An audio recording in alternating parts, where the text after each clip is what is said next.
9મા અધ્યાયના 11મો શ્લોક છે અને તેમાં નિયમિતતા વિશે કીધું છે.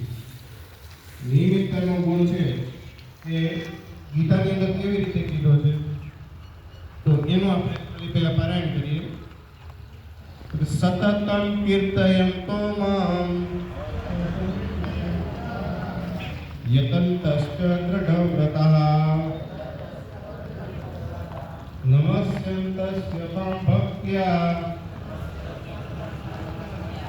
નિત્યયુક્તા ઉપાસતે.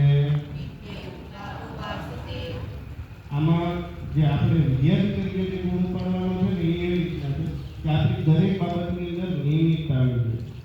નિયમિતતાની અપેક્ષા આપણી પાસે કઈ રીતે રાખવામાં આવે તો કે તો જે તે ઈશ્વરને આપણે ઈશ્વર એટલે ગીતામાં ઈશ્વર છે ને એ બ્રોડ માઇન્ડથી તમે જે શ્રદ્ધા ધરાવતા હોય એની કલ્પના એ નથી, બરાબર?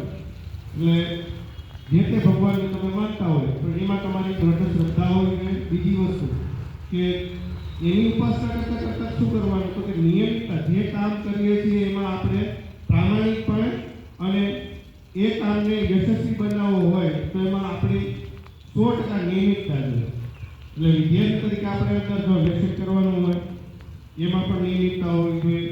બીજું કે જે પણ આપણા વર્ષ દરમિયાન કોર્સ ચાલતો હોય તો એને આપણે કઈ રીતે પેલું કરવું તો એનો આખો આપણી પાસે આયોજનબદ્ધ અને એમાં જે પણ કંઈ જરૂર પડે એવી આપણી વાંચવાની લખવાની તીવ્રતા સાથે નિયમિતતા હોવી જોઈએ.